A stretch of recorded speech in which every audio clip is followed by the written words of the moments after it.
This is Daniel, your Game Master and Master of Ceremony. This is Tori, and I play Dooley. This is Sorcerer, and I play Ty. This is Becca, and I play re-emergence. And this is Odyssey, a Babylon 5 story. Welcome aboard. See, this is what I've been telling you. See, look, I know the Earthers have been keeping more from us. I know we're all you are part of this whole ISA interspecies collective, which is great and all. I mean, don't get me wrong. However, I'm a proud Centauri, but we proud Centauris understand that we have been lied to and that there have been information kept from us. You see? Look at this. Look at this. I have found a directory of so many creatures native to Earth that I have never heard of before and have never seen. Where are these creatures? I have never seen these before in my life. I have never seen what is this? Look at this strange amalgamation of plant and animal. A vicious creature that is known to attack anyone and everyone who stands in their way. And they grow so large, so enormous. You would think they would be hard to miss, but not once in my existence, not once on any time I have been to Earth, that I have ever encountered a Bulbasaur. And I would tell you now, there have got to be many, many Bulbasaurs out there in the great wilds of Earth, and they're not telling us about it. And surely they have this strange electric rodent powering vessels for them. I'm going to examine this book more closely, but you, I don't think we're here to talk about this strange codex of 700 or so animals from the Earth Alliance. No, you wanted to hear about the TauMarie Celestia. Yes, of course. Now, sit. Don't mind that book. Push it away. Push it far away. Good. You sit. Good. Right. So, the last time we saw the TauMarie Celestia, well, we were inside the Celestia, but we were also inside the mind of Tuvo and Mirgrat. See, it seems that during the fight where the captain was destroyed, as well as Milgram, the Bimbari who was carrying the very, very, very, very, very small point of a Vorlon, was killed tragically. And the security office just blown to smithereens. But thankfully, neither Tai, Dooley, nor Kali, the security officer, was permanently injured. However, Milgram uploaded, to use a term, a bunch of information he had been keeping in that brain of his to Tuvo and the other brains in jars that Mirgrat had assisted with. Mirgrat had then taken upon themselves to otherwise make sure the overflow was not damaging to the young body-swapped partial human. However, things had to come to pass. Kali had to insist that bureaucracy was as bureaucracy was. And to that end, they did have to report back to the acting captain that things had gone astray. But first things first, to answer the question from last week, Tuvo, are you okay? Are you okay? Are you okay, Tuvo? So, I'm assuming you come out of that telepathic communication. Yes. To see Julie checking in with the current captain, John Miller, informing him that yes, she was there when the captain died, and the captain is the one responsible for blowing up the security office with high explosives. Well, I mean, if you're gonna blow something up, that's what you want to use. You do what you gotta do. Yeah. Kali, of course, has already put in a base report that explains some of the situation, so he's understanding about this. He is both saddened that the captain has been officially taken out, though he's more confused because the captain was acting even more erratic after this medication or whatever. So now he's just like, I'm not sure what's going on, but more and more, he actually kind of goes okay, I'm in charge. It's official. Got it. Now, what do we do? He's doing very much trying to do okay, this is my responsibility now. How do I live up to this responsibility? I don't know. The captain set a pretty low bar previously, so I guess don't try to commit genocide. Yeah, don't go crazy and yeah. Mm-hmm. Don't go crazy and kill people is a very low bar, but it's a kind of a nominal bar. Mm-hmm. So, well, I mean, also, it's a very low bar, but once that low standard has been set, a surprising number of people fail to meet it. Yeah.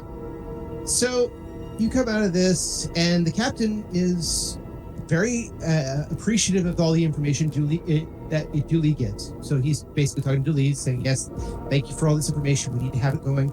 He then checks in to mentions that, yes, some of the information he got from the first officer helped. You had conversations with her previously, and that they are trying to establish the base camps. But yes, he is noticing as well that the number of missing and unexplained people seem to be expanding. A number of quarters are now just empty. They were pretty much fully booked when they left port, but now a number of quarters just aren't being used, period. And they can tell that happens when you let a cult operate unchecked on your ship. Yeah, I did tell him and Holly that they needed to get this cult thing under control, but yeah. Okay. He says he's looking into that. They're trying to get, again, they don't want to just go storming in because apparently the chapel has a significant number of people in it. And the other problem is that, well, a couple of security people went undercover into the chapel. They either didn't come out or they came out very happy about the chapel. Very happy about the chapel. Yeah, that's the problem with cult, my dude. Mm-hmm. So they're worried about, again, how do you proceed in this case? Because if nothing else, as a Texan, I can tell you, when you have a cult like this, you tread lightly. Particularly when you're on a vessel that can be destroyed. But yeah, he actually says, if you have alternatives, I'm willing to hear it. Please. Fill the place with gas and lock it down and then come in when everybody's unconscious? He actually kind of sneers at you a little bit, and he says, it's fairly high up on the list. I just shrug, okay, Sounds like a good plan to me. Okay. And it ain't complicated, but Listen, sometimes simple is best. Sometimes nuking from orbit is the only way to do things. nobody's gonna die, probably. I mean, Just, after it'll the second just... set of body snatching aliens, I think we fully passed the Godzilla threshold on this one, folks. He says, look, I'll keep a few things under advisement. There's somebody actually came to him with a quick panel and said, sir, we need your help with this. He says, look, I've got to check with the grounds. They're having some trouble with the food distribution there and doing surveys. I need to get done with this because if we need to abandon ship, we need to abandon ship. Mm-hmm. I think we need to abandon ship. This place is fucked. Mm-hmm. He kind of shrugs his shoulder and he says, I'm getting that feeling. We at least need to find some place where we can secure regular supplies. So Exactly. He says, if you can find some place that we can go, great. We've already talked to all the traders we know. None of them actually have gone out this far. This is assuming we can Vorlon find space. It was literally illegal to go out this far for a very long time. Oh yeah, not just illegal. People went this far and never returned. So Yeah, there's also that, Yeah, that is actually a better deterrent than illegal in most cases. Yeah, but yeah, when their slap of the wrist is a fist the size of a mountain. I was going to say illegal is usually less effective than haunted, but okay. He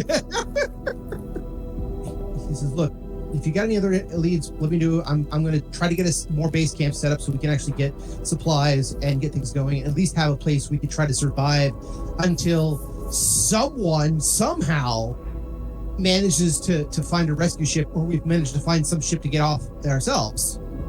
So Look, I gotta get back to my crew. We're doing a ton of shuttles. We're trying to get as many people off as soon as possible. And trust me, clearing out that casino is a bitch.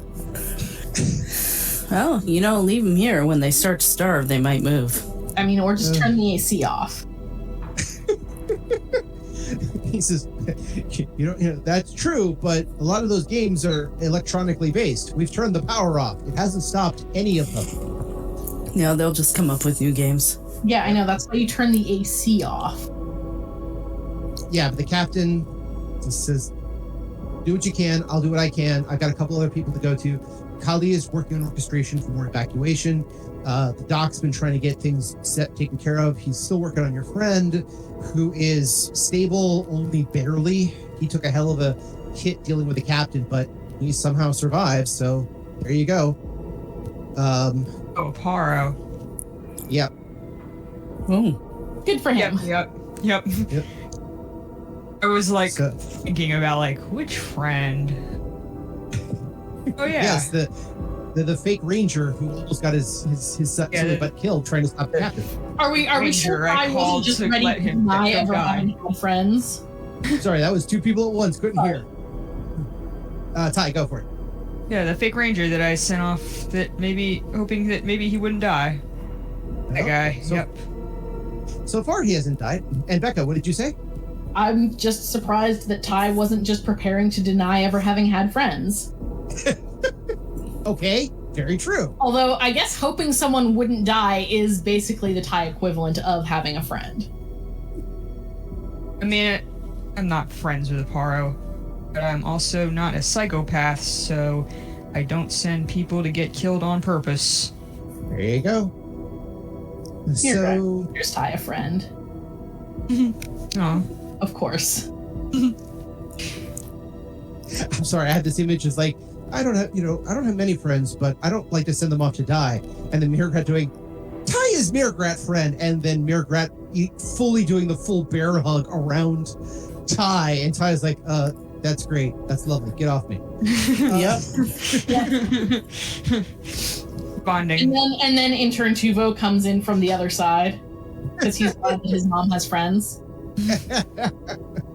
No. That's later on when Tuvo comes to and they have a bedside moment together. And right before she leaves, then Tuvo says, "Mom, yes, I'm glad you have friends." Tearjerker. On a dramatic Ty has scale. friends. They're just all people like her, or were until she disappeared into space, maybe forever. All considering that you're not you're somebody else now, even though you're still you. Well, yeah. So had friends. Which, yeah, technically, you're the Ty that everyone knows is currently a major book of omens hovering several feet above the floor, with all sorts of illuminated text all over her body. I mean, that's just Ty's mortal shell that she was born with. The Ty that everyone knows is currently sitting in an office with the acting captain and snarking her ass off. The parts of Ty that are important are here with us. There you go. Okay, so with all that taken care of, we're still waiting for Tuvo to wake up. What is the plan from all three of you? And if you need me to throw a couple of cards, I'm more than happy to do so. I think that I should go talk to this technomage again and see if he's holding up his end of the bargain, since we're trying to do ours. Okay. Never hurts to stop by. I need to deal with this data download, and I can't do that until Tuvo is awake, so I'm going to be sitting vigil at Tuvo's bedside. Okay. And also, I guess, playing 20 questions with the brains, or I Spy or something. Yeah, we can play I Spy. They have eyes in the jars. Oh my god. Ty isn't going anywhere until after Tuvo wakes up, because she's not gonna, not be there when her kid wakes up after getting this weird brain attack thing. Makes sense. Okay. Yeah, that's fair. Yeah, I think after a day of being blown up and, had crazies chase after us, I think we'll probably just rest for the afternoon. Wait for Tuvo. While everyone's keeping an eye on Tuvo and wait for Tuvo to wake up, just as a reminder, Mirgrat, you have a bug. Yes, I will examine the bug that I was given because like it was a dead bug, right? yeah, Dead bug. yeah. So- I'm gonna do science to that. Okay, start with a investigation roll. Okay. 19. 19. Okay. So you basically started the autopsy and you're noticing that definitely the genetic structure of the bug is very bizarre. I couldn't go into detail as how it's bizarre because I don't know that much about genetics. I would hire somebody to tell me exactly how bizarre it is. Genetics and biology. Yeah, that's right. You have both, don't you? Knowledge genetics and knowledge biology. No, I have knowledge biology, but like the genetics would be like a molecular level analysis, whereas biology would just be like dissection. Oh, let's do knowledge biology. Okay.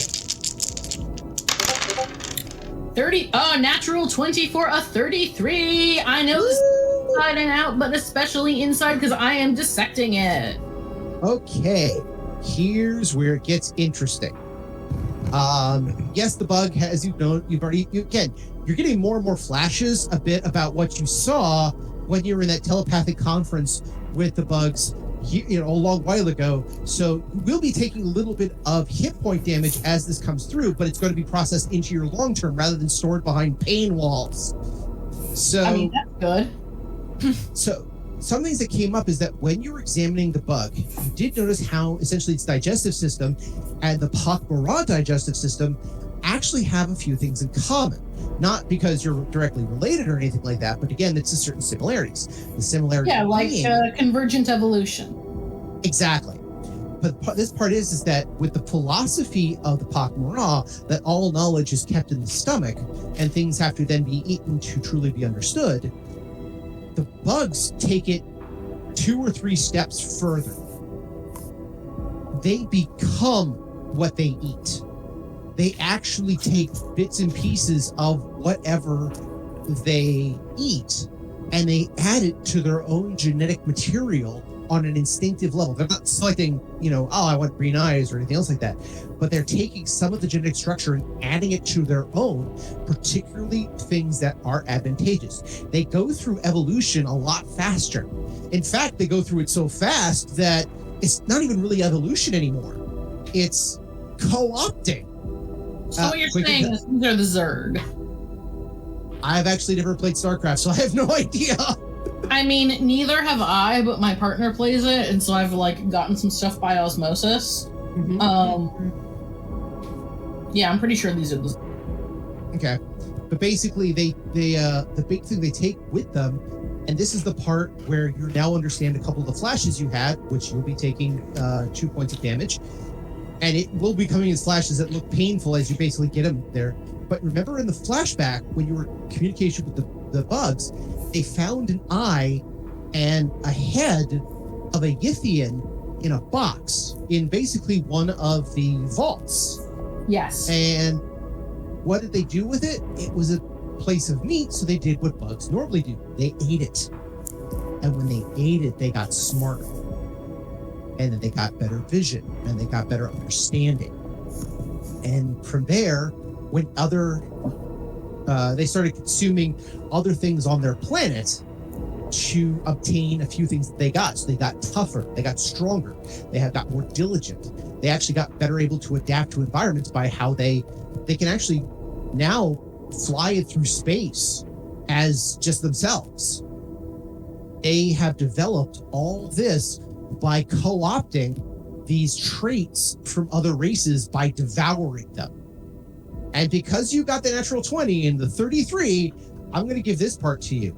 You do notice that some of the blue goo that this was wrapped in isn't necessarily its blood or its material that it's using to build itself off, because you remember that bit with the brain. No, it's the fucking nanite goop that has the larval bugs in it.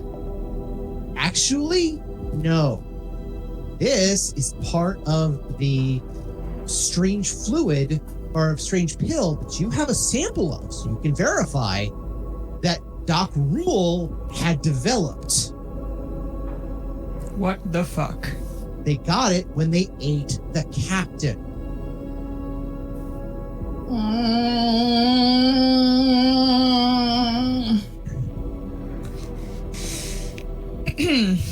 Sweet. All right. So what you're saying here is we have a full-on 100% gray goo scenario going down. In which case, Murgarat is now fully on board with Ty's plan of burn this shit down and never talk about it again.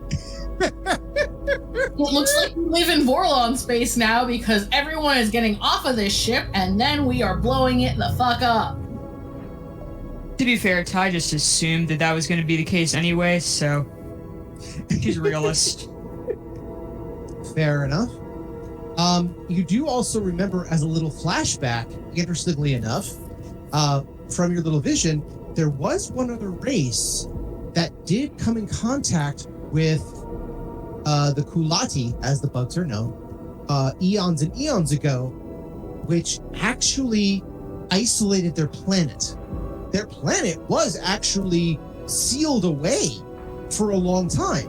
By the Vorlons. By the Shadow. Oh, shit! The Shadows were actually doing us a solid!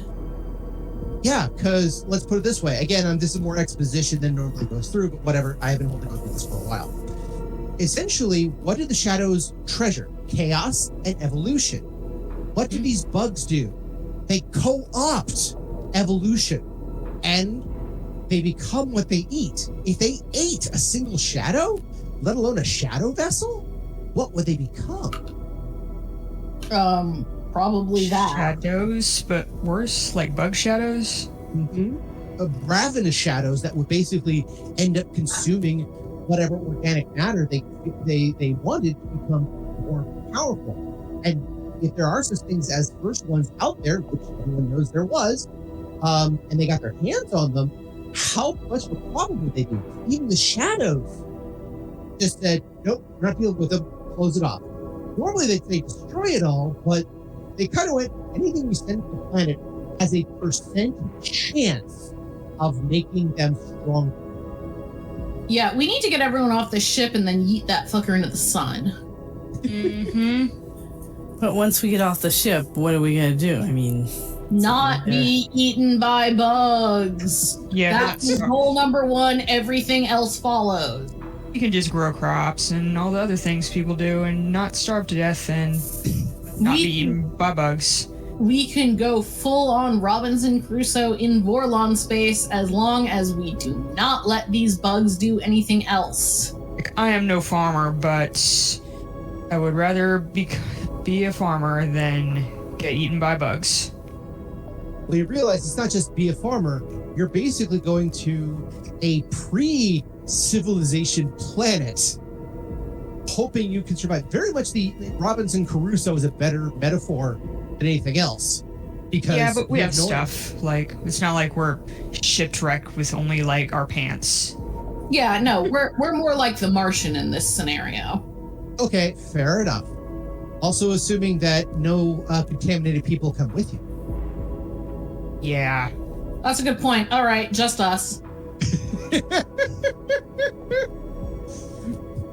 mean, I'm sure there's some way to test everybody before they leave the ship, like a blood test or like a x-ray or something, like a brain scan or like whatever.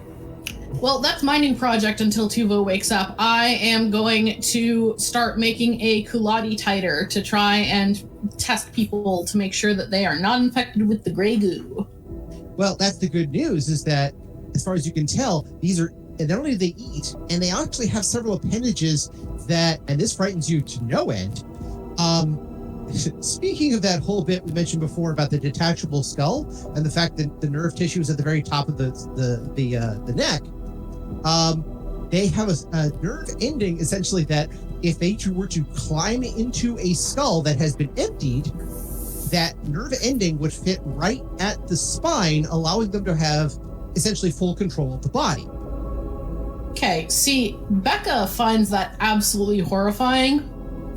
Murgarat finds that a fascinating example of convergent evolution that nonetheless is going to have to be yeeted into the fucking sun. Why else do you think they have the brains in jars? Decoration? Honestly, I think they just... You think they just what?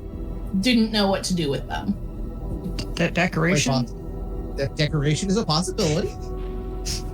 as you supposed to be a know, them jerk. as pets. Oh, no, I know why they had their brain in jars, because the larval goop needs to eat brains, and so they're storing them as baby food so that they can then like keep their larvae in like a brain-filled aquarium and have them slowly eat these brains while like grow into maturity. Lovely. they also, I will tell you from conversations with the brain as well, they make bargains with humans to use their bodies, essentially. With not just humans, but other species, to use their bodies, saying, hey, we could show you the wonders of the world, of the universe, if you'd be so kind as to let us borrow something. And they went, sure. And they thought, well, you know, Yeah. that'd be... Mirgrat's made that mistake before. Can't actually blame them. Something similar. So yeah, they're abiding by their law the way they see fit, and that's how they have a few people's bodies, like Chuck Osteen, Corporal Chuck Osteen, or Sergeant, I can't remember. But yeah, you know his brain is right there, and you've dealt with his body. Yeah. So, I just like, oh god. Listen, we all fool me once, shame on Mirgrat. Fool me twice. Fucking stop taking over my body. Oh, Paul Blart. He really... Yep. I didn't realize that was... Actually, Paul Blart was George Tuska. That was somebody else. My bad. He also had a dealing with a bug too. But not a I have my brain removed, more of the I got attacked by and shot. All humans look the same. Yep, there you go. So basically, if we do a very high up lumbar puncture, we can figure out if someone has been bugged. Let's just do this. Give me a knowledge biology. Okay. Can you just like do an MRI right quick or something? MRIs are not quick. Yeah. I mean, yeah, but it's like space MRIs, so I assume they don't take fucking forever like real ones. Yeah, that's fair. Also, so like 29. 29. I'll give this to you because you're just 1 point short of what I'd say. Great. Yes, there is a way to detect them because it is a bug in the brainstem. So it is not quite and it's not a little one either. You're talking, again, it's a cockroach the size of a lobster, a fairly large lobster that's curled up where the brain should be. So the good news is that if you know what you're looking for, which now that you have a sample, you know what you're looking for. Yes, there is a way to detect who has a bug in their brain. And it will take you a little while and a little engineering to take a medical scanner and basically turn it into a bug detector, but it can be done. I'm gonna start work on that so that we can evacuate all the non-bugged people off of this ship and then eat it into the sun. Yeah, give me a quick knowledge electronics would be best. They are all the same modifier. 19. Okay. Again, I'll give it to you, close enough for Jazz. So yeah, it's clunky. There's a small % chance of a misread, but it's like a 1 or less than 1% chance. And if Is it when you say misread, is that of a false positive or a false negative? Either.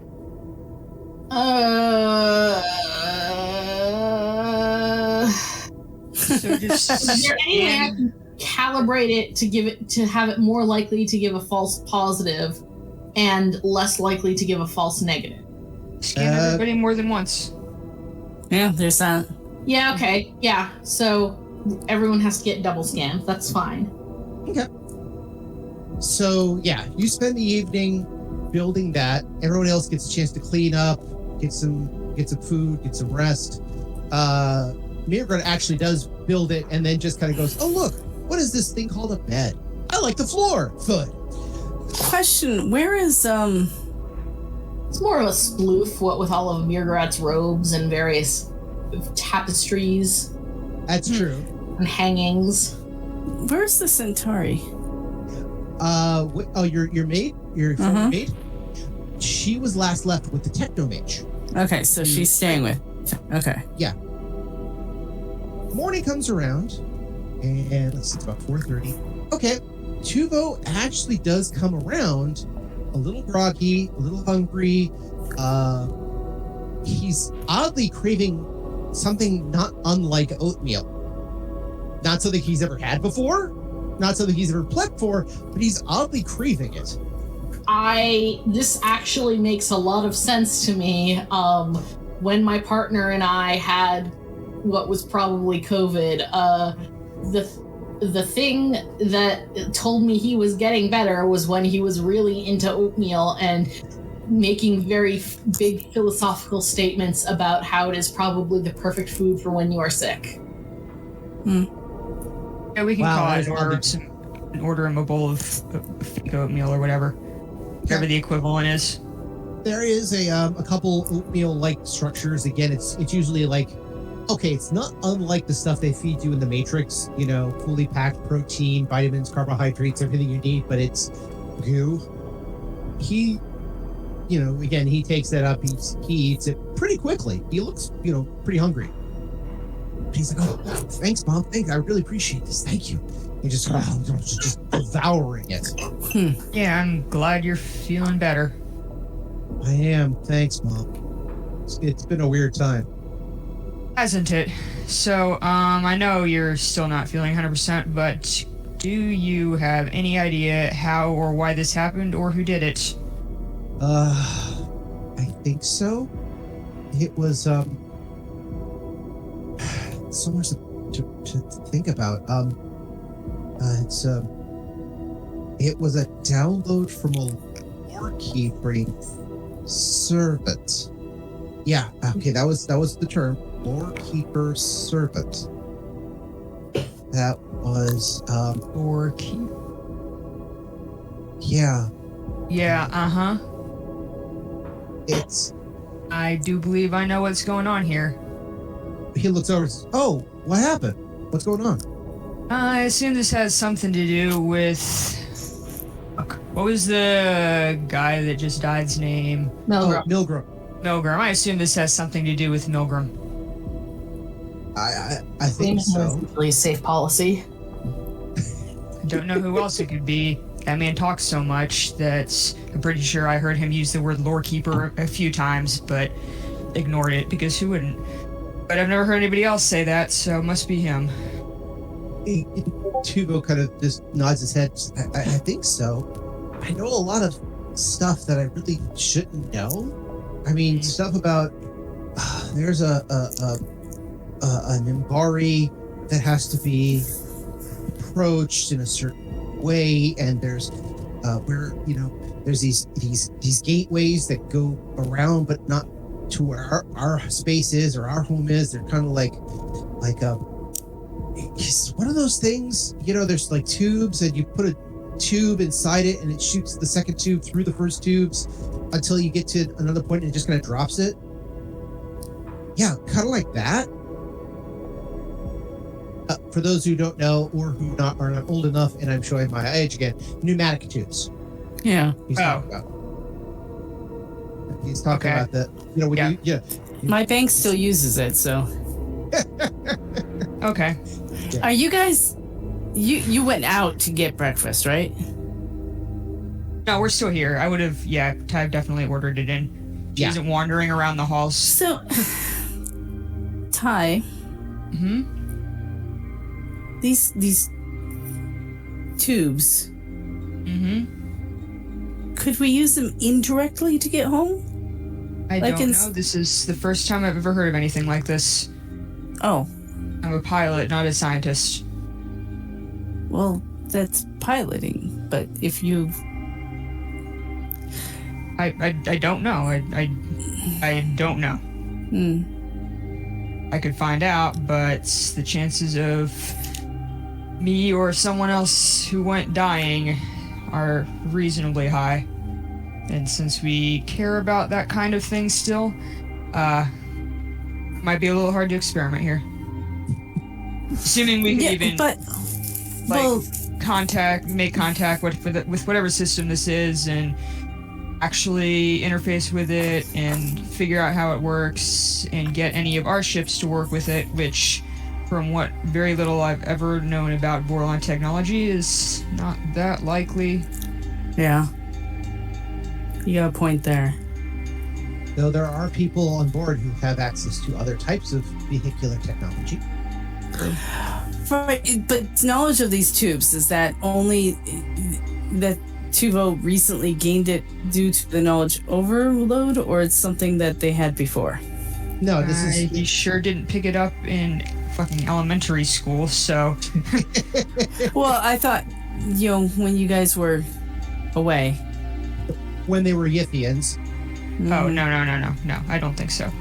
No, Okay. but you do remember that that Tuvo was able to read the book that you couldn't. Well, yes, but I don't think he read that in the book. No, this actually sounds very localized. He definitely said that he got it in these visions from our good buddy. I don't feel bad killing him by accident. Technically, he saved your life, too, so just saying. Yeah, well, whatever. So, okay. Do you have any other questions for Tuvo besides the whole eat up, get strong, feel better? I don't really know what else to ask. Everyone can. Honestly, you've got the regret or anything else does. I do. Tuvo, these tubes that you're talking about, how would you know one is there? Are they visible? Not to us. Not to most races, as far as I know. Only like 4, 5 races even know that they're there. Okay. How do they know they're there? He closes his eyes for a second, like he's trying to remember something, and then out from him might as well be like chapter and verse from several passages of the Bible, in that same sort of, and lo, they shall find unto them. Now it's in his voice, and he's trying to recall it, so it's not like it sounds like somebody else different saying it, but it's like he memorized something a long time ago, and he memorized it in a certain meter and verse. Okay. Yes, lo, they did find the holes in space which took them forth, which brought forth the ideas of the third space. The third space was contaminated and polluted, so they did not use the full measures, but found that the smaller vessels could emanate and thrust through. Something like that. They could be only those vessels which were sent and had the scent could navigate these tunnels. They did so by instinct and by force. No, then only those who have those instincts may pass. I think that's what it is. So you need a special ship. Got it. Or a special pilot. Who are the ones that have the instincts? He kind of holds his breath and let me think. Those that have been created, those have been matched, those who have been given the license to see shall know of these places. Those who have been given the words to sing at the right time to allow the void to open shall receive unto them these openings and allow them to pass freely. Until then, only darkness shall remain. Whatever that means.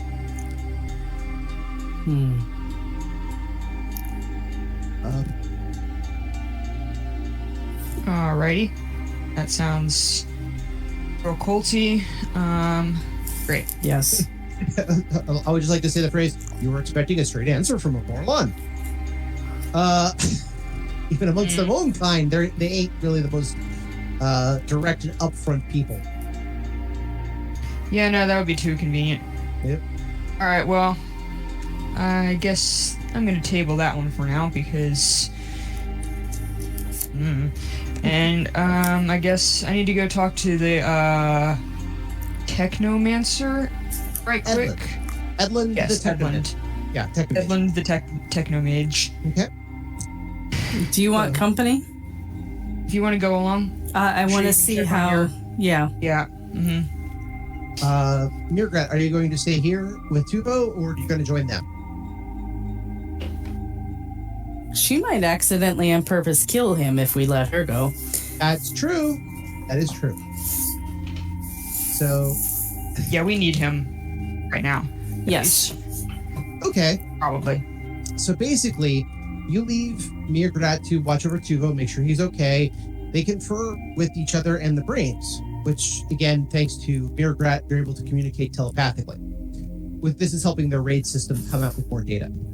So you make your way to first class and to where the Technomage is. Now, both of you, give me notice checks, please. Let's see. 6. Ty's got stuff in her brain. Ooh. Couldn't last. All right. Yeah. Hey, sorry, I am back. My presence was required in another part of the apartment. I sent a general chat. We thought maybe you fell asleep. No. No, because if I had fallen asleep, you would have heard a very definitive bonk as my head hit the desk. Fair enough. Where'd we leave you, by the way? We didn't hear that you'd left. Yeah, that's because I did it via text because people were talking. Oh, I guess we should pay attention to those things. Yeah, It was not just another capybara picture. Yes, so About 10 minutes ago. but I was away from my mic, so I could not respond. So yes, I will be staying. I do not want to interact with the Technomage more. I would not accidentally on purpose kill him, but it would make me angry. Okay. I will say this, and I'm going to leave this for you for next time, because I know we're getting to the end here, so people can actually, pass out. Everyone needs a nap today. We I got stuff all going on do. tonight. I better take a nap too. Yeah. Mhm. But basically, I'm going to leave this for you as an omen for next week. Shing, shing, shing, shing, shing, shing, shing, shing, shing, shing. That sounds outside your door. Well, I guess we're never leaving the Batcave again.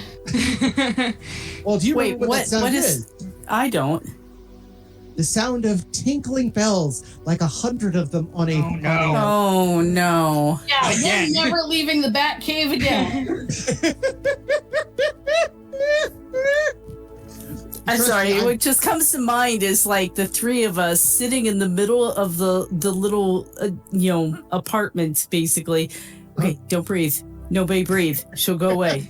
You're breathing. If she doesn't know we're here, she'll leave. Yeah, what's a fate worse than brain-eating bugs? Fucking Centauri Prophetess. Yeah. Let's just say, and I'll also leave you with this omen. Depending on how things go next week, or sorry, 2 weeks, because next week we're off. Whatever happens in the next episode may guarantee that you never see her again.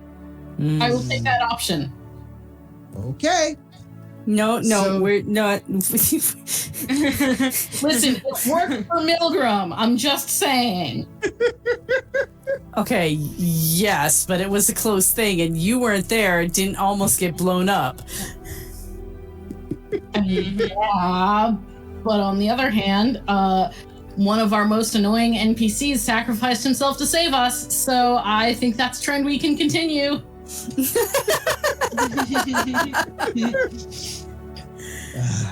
So, okay. You get to the Technomage, and again, say the amazing word of indistinguishable door opens. What greets you is like a bizarre goth version of a cooking show where there's an island. Literally, as you step inside, the island is like right in front of you, like enough that you can walk in and say hi and get a seat.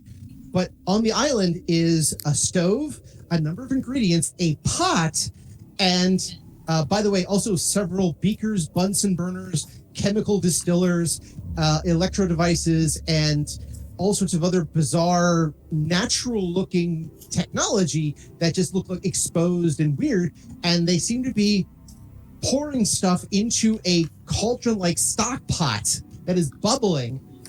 And they're just like, so breathe it in, get that. Ah, yes, good. Now you're understanding how this works. Oh, we have guests. And you see the Edlin going, oh, great, lovely. And, oh, he looks at Dooley for a second, immediately pivots to Ty. Hello, Ty. Come in. How can I help? Hello. Damn. Wow. So, Shots fired. right. So, how can I help? Oh, Julie, your assistant is going to do lovely. We're doing a lot of training. She thinks in cooking recipes. It's fascinating. But she's coming along quite nicely. She'll be ready for her education to go to the next level, I would say, fairly quickly. I don't know how she got all this information, but it is very well done. She's very apt for this. Anyway, I'm terribly sorry. By the way, anyone for tea, broth, cookies? We have muffins. I'm not hungry. We're just here because we wanted to discuss any status updates we might have on the getting the ship out of here thing. Mm-hmm. Please. Yeah, several. He says, please. He looks over at Yorni. Good. Now, keep stirring, keep consciousness, and amplify it with a holographic imager. I think you're going to find that very useful for dealing with the pentagram. Good. Now, I'm going to sit and talk to your fellows. Keep doing. He says, please come. He motions to what is literally a black couch and a black sofa chair in a black room with a black end table. He takes the sofa chair. Please sit, talk, let's discuss. I'm very interested. Right, so first of all, we have this bug issue, which the cure seems to be scanning everybody on the ship as we evacuate to make sure that they don't have a bug in their brain, and then blowing the ship up with whoever's left that does, or that we can't find.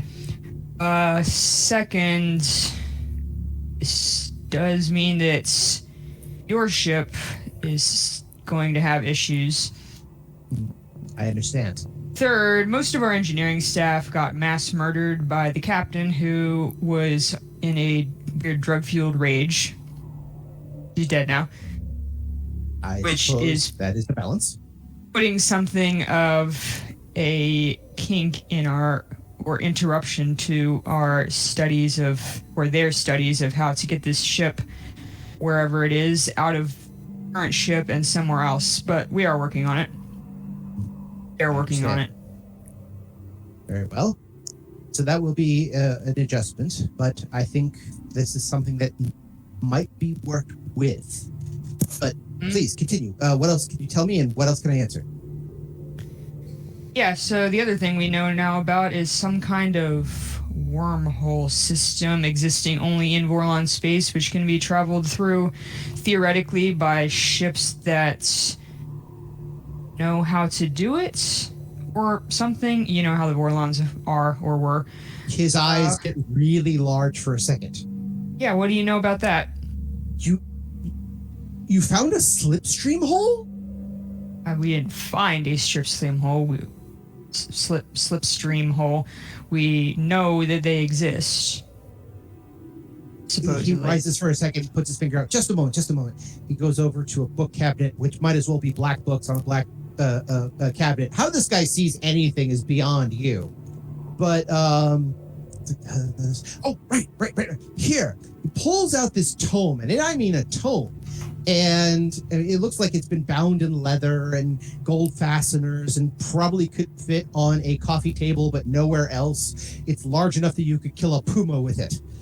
And he kind of drops it onto the coffee table and says, okay, where are we going?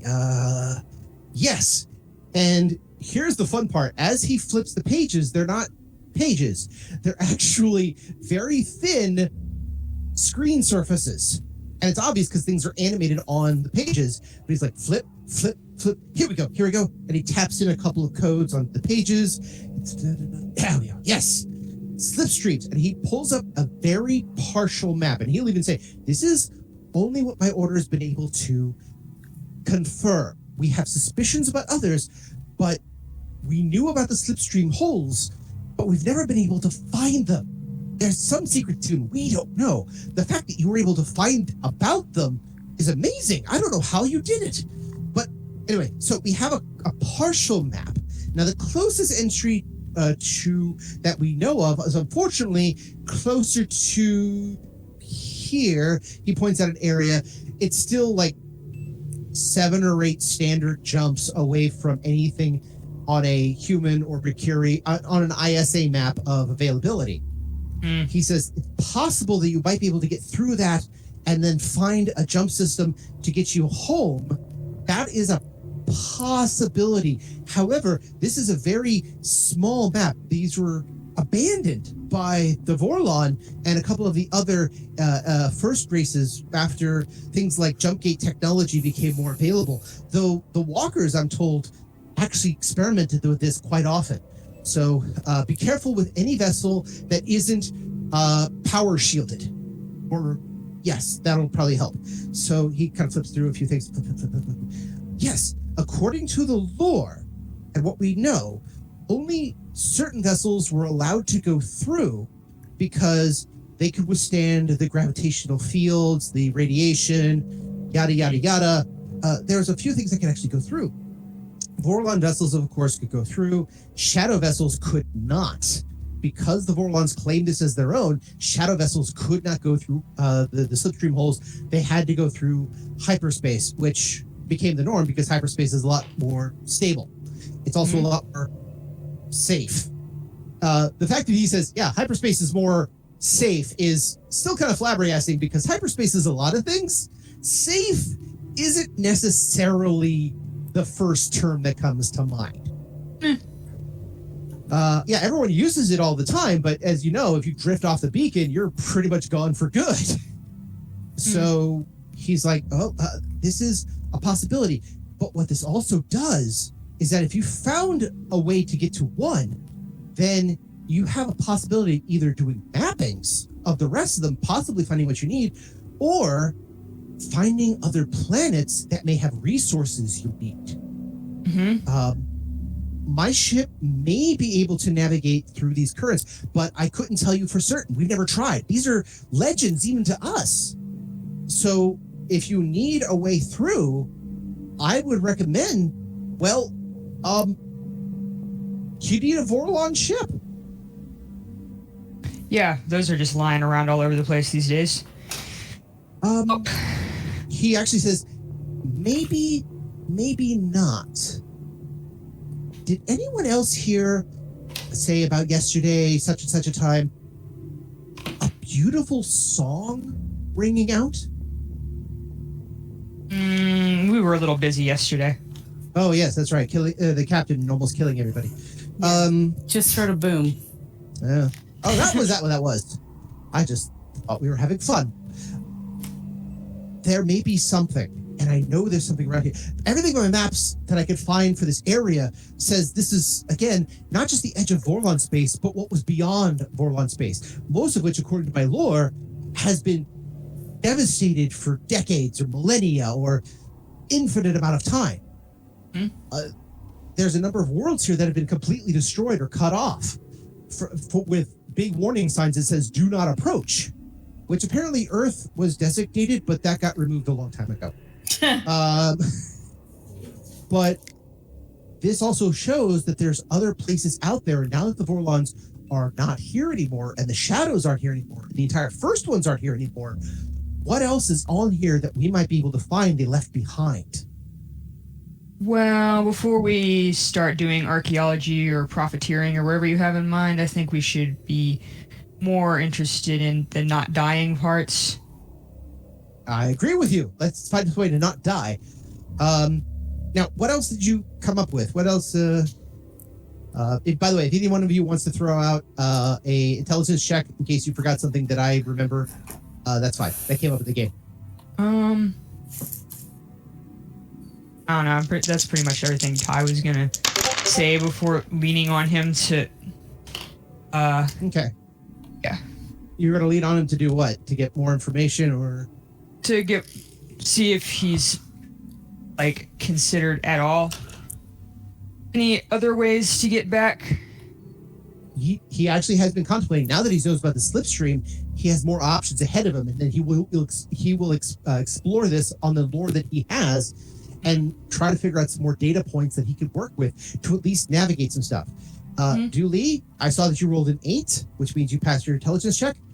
There was a couple of terms that came up with Tuvo and the brains, which I'm assuming that Mirgrat passed along, or at least some of what you've heard yourselves. Also, Tuvo and the Brains, great post-punk band. You should really check them out.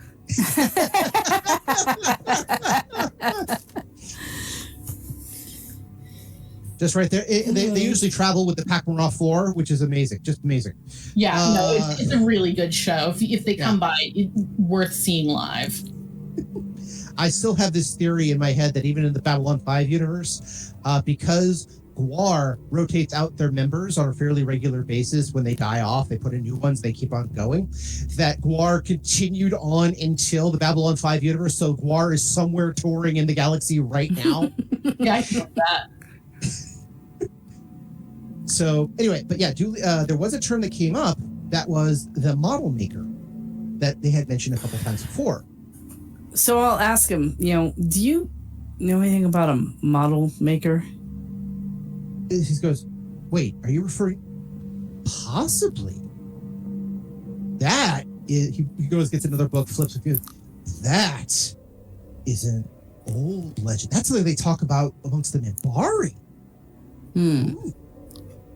The model maker.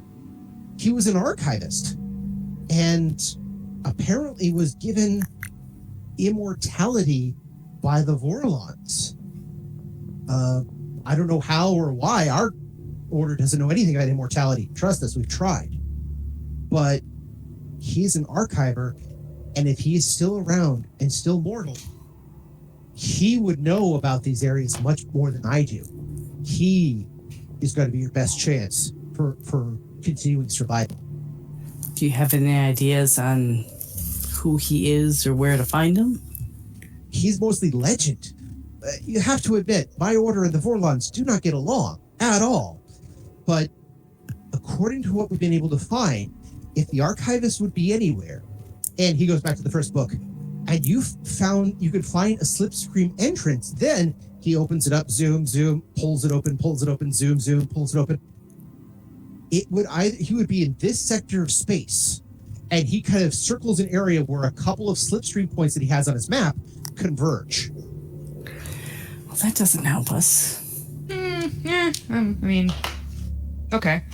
So we need a ship, we need a pilot, and we know we need both a ship and a pilot. Lucky. Well, we need a special ship. We can't just take one of the shuttles. Can we? No, we can't just take one of the shuttles. He actually looks probably a special pilot. He actually looks over. I doubt the humans would understand how to find one of these at all with their current technology. No, but if we're just going to find this model maker, we just need a regular ship.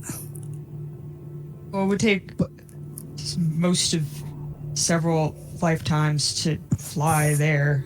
Oh, all the way there, like just normally. Never mind. Yeah, no, we need the Slipstream. He says, I have a couple of thoughts on this. Please give me 24 hours. Just 24 hours to do my research, look in, draw some cards, and get a couple of demons to work on this. And I think I have a couple of solutions for you. I'm earning my keep, you realize. I am earning my end of the... I abide by my end of the bargain. Yeah, and we are working on getting you free. So, yes. Glad to hear it. So come by later and we'll deal. Would you like your assistant back? I'm just training her. She's doing very well. But if you do need her, please, again, I do not want to step on toes. No, this is where she wants to be. And we're fine. Good. Because I believe she'll be ready for you. Everything I can find for my divination, something's coming up and she needs to be ready for you then. So we'll figure out then. But that's my divinations. You can take it or leave it what you will. Most people don't. So whatever. And then he kind of goes, are you sure you wouldn't like a muffin? And it literally just almost out of nowhere produces what looks to be a blueberry muffin. And not a small one, but like a Starbucks huge blueberry muffin. Did you ever see the Technomage show in Brikiri space round about 25 years ago? He looks over. Oh, I've seen several of the vids. Nice attempt. Kind of goofy. It's harmless. Yeah, no thank you. I'll shrug a shoulder and take a muffin. I've never seen the show. So. By the way, if you eat the muffin, it's lovely, tasty, has a little too much baking powder, but otherwise lovely. Yeah, I will probably. I mean, food's scarce here. It's, actually, it wouldn't be because it shouldn't be yet because we were scheduled to travel from nowhere, given to you by weird wizards. No, thank you. Yeah, that is how you get trapped underground for a century and a day. Yeah. Thank you, Merlin. I'm getting to the point where I'm pretty sure it would be better than here. Yeah, that's accurate. I have a kid. So that is true. You have responsibilities. So I'll do this one last thing, and then because I need a good thing to lean on to the end with. So you leave the council, you make sure you're getting nothing's shown, and you start making your way back to Mirgrad. I need notice checks for the both of you.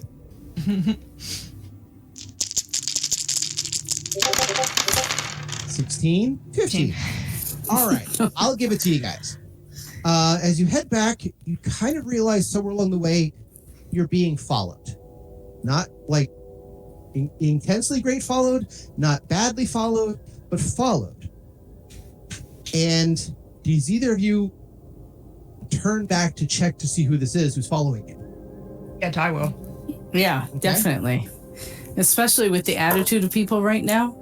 I mean, it isn't quite kill you to take your boots level yet, but you never know. But they probably do want you to join their cult. Mm-hmm. There is one person following you. It is a Nard in ceremonial outfit, bearing a sword that does not look like a katak. Hello, Connor. Connor, I'm sorry. We're having a weird day. What can we help you with? Why are you following us? I thought we broke up. We weren't really together, but fake me broke up with you. Actually, that's where I want to leave it for this time, is the fact that Connor has been following you guys. Because I know we're at time now. Yeah. All right. Yawn right there. Sorry. Yeah. Yep. That sounds like a great place to end for this evening. But yes, so now you have to deal with the fact that you're being followed by Connor. And actually, I'll also give you this little bit. When you stop to turn around is where the masked Drazi, all in white, the living mountain of Drazi, looks over and just says, "Hey, is that guy bothering you?" Yes!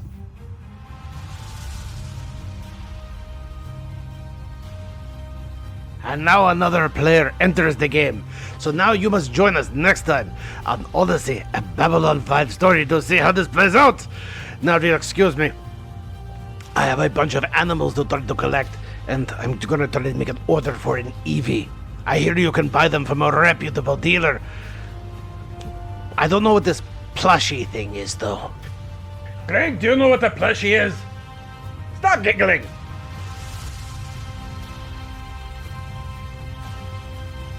And that's where we're in for this week.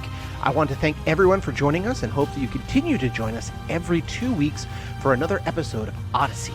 If you have any questions, comments, constructive criticisms, or just want to say hi, then you can find us at temporalplaygrounds.com/Odyssey, or email us at temporalplaygrounds@gmail.com, or find us on Facebook, Odyssey, a Babylon 5 RPG podcast, or Reddit, r/OdysseyB5. Babylon 5 was created by J. Michael Straczynski and is owned by Warner Brothers Domestic Media. The Babylon 5 role-playing game was produced by Mongoose Publishing utilizing the OGL gaming license for D20. Our audio engineer is Gabriel Belden. Our theme music, Titan Striker, was composed by Evan King. Incidental music provided by Tabletop Audio at tabletopaudio.com. All other music provided by Creative Commons license and is available of information on our website. Once again, I am Daniel, and I thank you for joining us on this grand adventure. Good night, and keep dreaming.